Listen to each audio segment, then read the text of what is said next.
Hi, I'm Scott Hamilton, ROCKFILE, back with another podcast for your ears. Gonna do a quick music discussion. Something came up when I was listening to the new Billy Idol track this week, and I thought I'd share.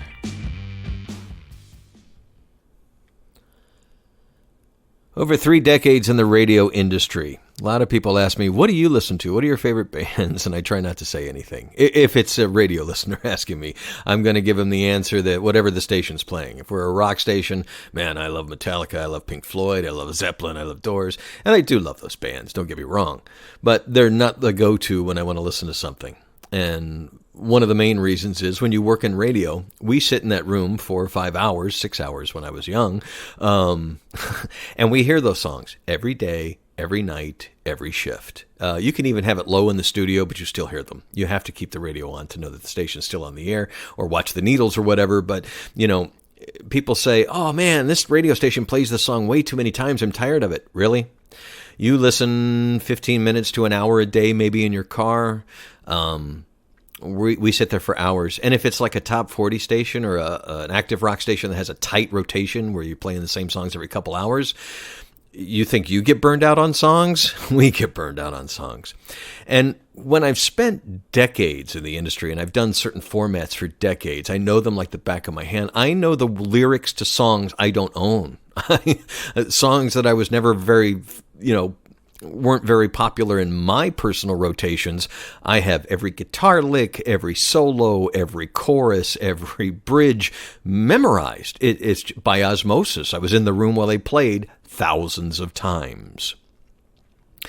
But the difference to me in what I listen to in my private life, I understand radio is a mass appeal thing. And there are some mass appeal, straight up bands that I enjoy, songs I enjoy. Good songs are good songs. I've always said that.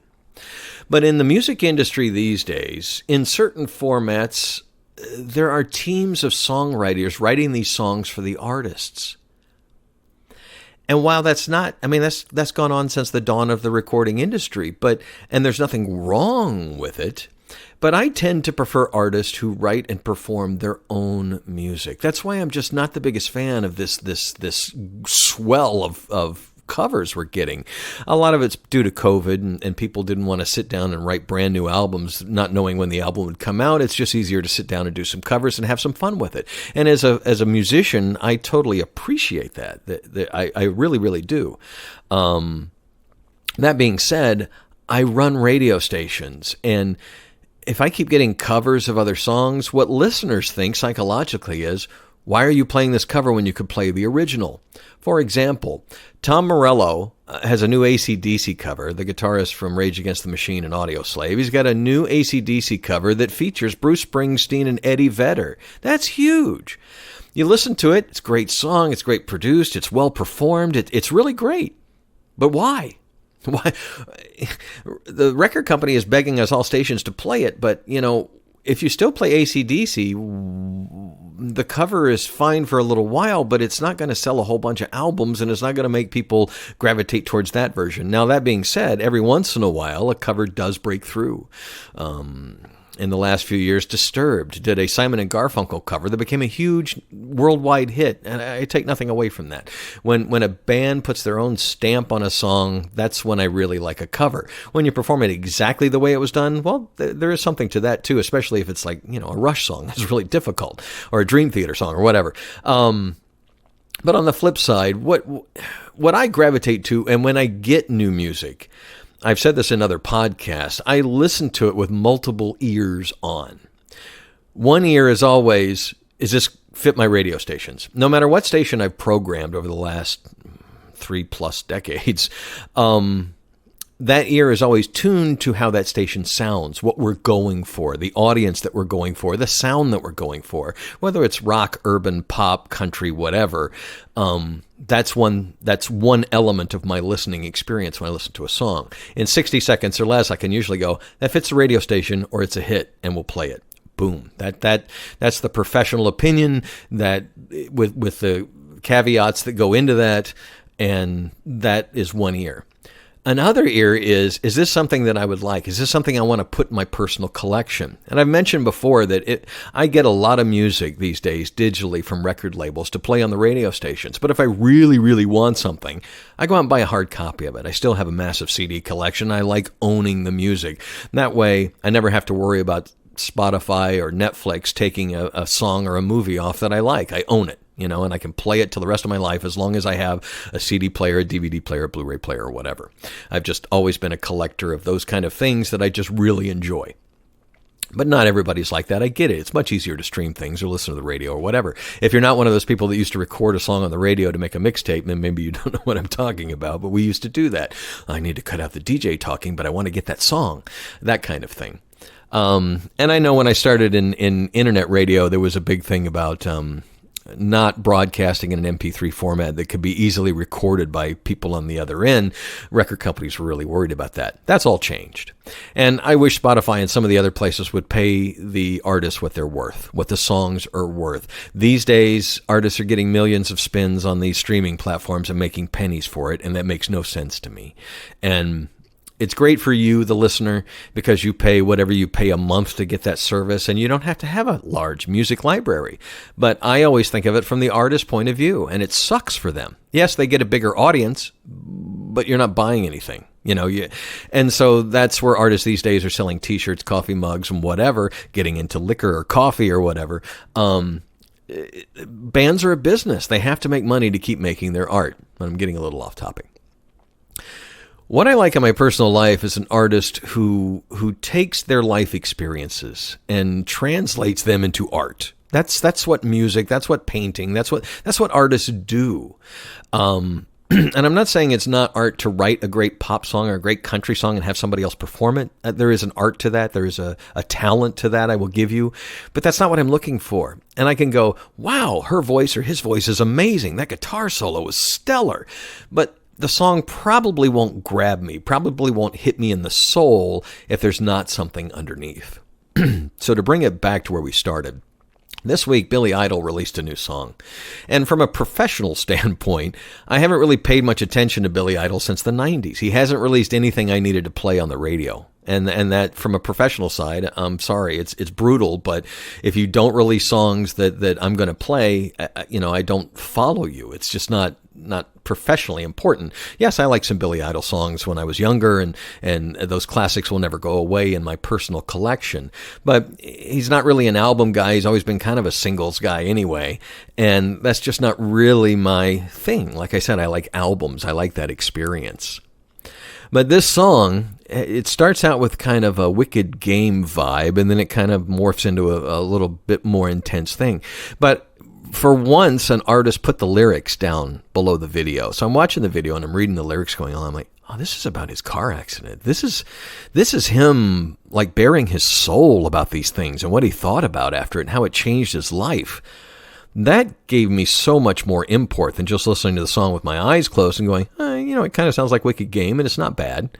But that depth, the lyrics that he wrote, and the Steve Stevens not wailing on the guitar, doing something that actually fit the song. And I love Steve Stevens. I'm not taking anything away from him. He's a great guitar player. But I had to look to see if he was even on the song, because it's all about the music and the lyrics. And that's what I love. I give Billy Idol all the props in the world for, like, you know what, this may or may not hit because it's not my signature sound, but this is a song, it came to him, it spoke, it's his soul out there on the digital tape or whatever. It's a great song in that respect. Am I going to go listen to it and put it on repeat like I do some of the prog metal stuff I listen to or whatever? Not so much, but I was very, very impressed with the song. And I posted it on my personal page. I have 5,000 followers, and everybody's like, oh, that's really not bad. A few people thought it was okay. But when you get the gist of it and when you realize that there's a deeper level there, and one of my friends recently commented, well, like, Taylor Swift, she incorporates a lot of her stuff into music. And I'm like, yeah, but, she's a fickle woman who breaks up with guys and then writes a song about it. I guess if I were female, maybe that would hit me a little better, but it's just never, that's not what I'm looking for. But the bands that I listen to do take, Going back to Porcupine Tree, one of my favorite bands, their last album, The Incident, Steven Wilson was driving down a road in England and saw a car accident, and his mind just took that to the nth degree of how did that affect them, their family, their loved ones, their extended family, people that saw it on the news. And they wrote a 55-minute album. There's basically one song divided up into 14 parts about that concept. That spoke to me, that, the music, there was more there than just making great sounding music. And again, there's nothing wrong with making a great sounding album or song that doesn't have that depth. It's just well written, well executed. I've discussed in the past that the Beatles kind of perfected a formula that had been around for a few years, and now everybody still is either using that formula or tweaking it for their own needs with the lyric, chorus, lyric, bridge, chorus out kind of songwriting. What I like about progressive music, and always have, is that they will take that formula and turn it upside down, or stretch it out to 9 to 12 minutes, or add different instruments or musical breakdowns or whatever. But again, as long as it's in the service of the song, I like it. And as long as it's in the service of the overall concept or emotion or feeling, then I really like it. It probably stays in my collection.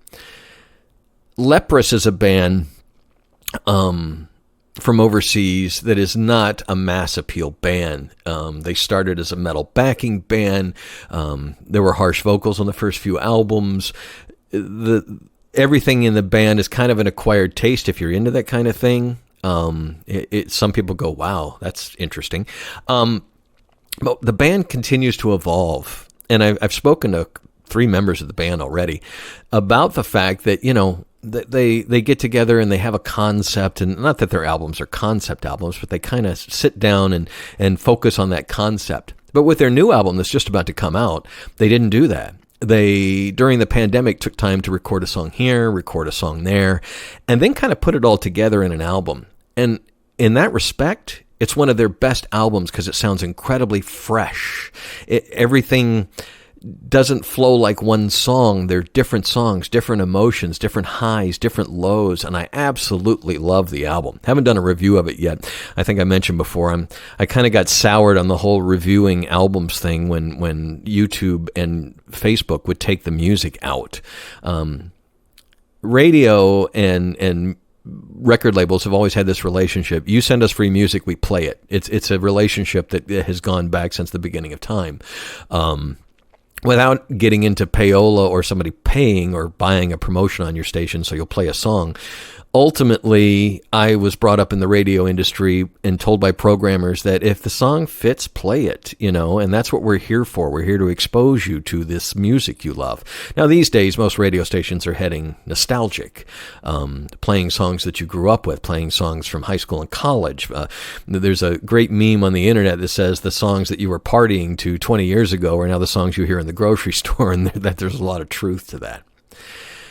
But the songs that stick with us are, the average person, hit us at the right time in life. They remind us, songs are a brilliant time capsule to take you back. And that's why I love a lot of pop songs, because I grew up with pop music. I listened to Casey Kasem all the time. I wanted to be a disc jockey, and I wasn't thinking about that when I went to college. I didn't think it was a real job, actually. I wanted to be an architect or something, and wound up in the radio career, and I'm still in it at my age now. I love it. What I love about it is introducing people to new music that they really enjoy, that will stick with them or whatever, no matter what the format or the song or whatever. But personally, for those people that ask, what do you listen to? The vast majority of my collection is songwriters and bands who take that personal, whether it be politics, whether it be an event that happened in their life, something they saw on TV, something they heard about, or a band they love, they take that love and translate it into some art that transcends the original concept. And there are way too many songs and albums for me to start listing now. But if you look through my CD collection, I have a lot of variety. Being in the radio industry a long time, I'm like, oh, wow, I didn't think I'd like this, but I'll keep that CD. Sure, I'll keep a copy of that in my own collection. But what I go to on a daily basis to go back tends to be the artists who are transcending the songwriting process into translating actual things into art. And that's what I still love about music, and why some of my favorite bands are not generally always mass appeal. There's deeper layers there that people don't get, on first listen. So when you listen to the new Billy Idol song or a new song from a classic artist, let that go through your head. And I always go back to that. I was interviewing Stephen Wilson several years ago, and he said to him, there is a difference between an artist and an entertainer. An entertainer makes art to be popular, that wants to be popular. An artist makes art for themselves, to get something out of their system, to get something out of their soul, to say something, to do something. I tend to listen to artists, but I have a lot of entertainers in my collection. Again, I'm not dissing entertainers. I'm just, I'm trying to relate that Billy Idol song, why it hit me as well as it hit me and it didn't others. There is deeper layers there. He used a tragic event in his life to create some great art in 4 minutes. That's a very difficult thing to do. Ask any musician. Geddy Lee is famous for saying it's easier to write the 10, 12-minute prog epic than it is to write the 4-minute song that sticks in your head that you clap your hands and stomp your feet to. That's incredibly true. There are people that make an art out of that, and those are the songwriters for other artists and things, and I think that's great. That's a talent. Everybody has their talents, and they've found theirs. But again, somebody else performing somebody else's song, personally, that's just not what I'm into. But yes, if it's the radio station, I'll play it. Does that make any sense? I hope so. I talked a little bit longer. I said this was going to be short, and it turned out to be a bit longer than it was. But I absolutely love music still to this day. So many of my friends say there hasn't been anything good since the 80s. There hasn't been anything good since the 90s. Young people are like, you listen to something from the 90s? That's over 20 years old. And all of that is correct in their eyes, in their ears. But for me, being a radio programmer for as long as I have, I've followed the evolution of artists and songs and music is still evolving. And I think that's why I have 2 radio stations that support new rock and new prog, because I'm tending to find the artists that are evolving and elevating the art form into something new. Yes, my mainstream hard rock station plays a lot of popular music. Yes, it does. But I also use it to, hey, you need to listen to this. This Iron Maiden song might be a little bit long, but there's something going on here that's actually really good. That kind of thing. The prog station, on the other hand, I don't have to worry too much about being popular because, well, prog has its fans, but it's never been a mass appeal thing. For me, it's just playing good music. And when I get something new, I immediately put it on the air. And where's my new Dream Theater today? The Alien came out today, and that needs to be on that station immediately. But anyway, music is what it is. There is no other art form that affects people like music does. It is a time capsule. It is a time machine. One song can take you back to a wonderful or horrific time in your life, like seeing a picture won't do, reading something won't do. It's a song. It brings back the feelings and the smells, if you will, from that time in your life. That's an amazing thing. So please don't discount music and just buy a streaming option and let somebody program else for you. Get into what you like. Find out what you like. It's what we're saying in our cannabis groups in Florida. We have a medical cannabis program, and people are like, "Oh, I want this because it's this high in THC percentage or whatever." It's not really the way it works. You need to try different things to see how it fits you, how it works on you. And the same thing with music. Don't just go back to the same artist because, well, I've listened to this guy for 10, 20 years and I just like what he does. That may be true, but there also may be other artists in that vein, in that type of music that are doing something else, doing something new. And then you wouldn't be saying there hasn't been anything good out since whatever decade you want to mention. Because in all honesty, I've gotten a few albums lately that are some of the best albums I've ever heard. There is a band called the Paradox Twin. They released a new song. I immediately went to the album and went, this is amazing. They've got 2 singers, a very soulful female singer and a very rock-oriented guy singer, and it just works. The music is dreamy but well thought out. It's again, somebody elevating the music form into art, and I love that. It's just that hits me right between the eyes. It's why I fell in love with bands like Yes and Kansas and Genesis early in my life. That, wow, they took me somewhere. They take me on a journey. I like movies that take me on a journey. I like books that take me on a journey, and I like an album that takes me on a journey that sometimes I have to go back and listen to again to get more out of it. But that being said, I'm in a club and the dance, silly 4/4 dance song comes on that is the right beat at the right time, is the right, melody for those times. I'm fine with that too. Like I said, I love all music. I grew up a trumpet player. I love classical and jazz. Just rock and prog tend to be where a lot of real down-to-earth artists are. And I'm not saying there aren't there are a few, but sometimes in pop or urban or country, that real artist has a hard time breaking through because popular artists do more. And I totally get that. Again, radio is a mass appeal thing. I'm happy to have one that's not mass appeal, although I'm trying to mass appeal the prog sound a little bit with Ice. Fire, on the other hand, that's mass appeal music, but you will find some surprises on there as well, because I think radio still needs surprises. It's gotten a little bit stale. And I'm not talking about disc jockeys. I'm talking just about music. Wow. I won't even get into going back to a market I used to work in over a decade later and hearing jocks using the same IDs I cut for them when I was there and the same shtick on the air. I hope that I've gotten better and evolved in my delivery over the years, and I would hope everybody else wants to do that too.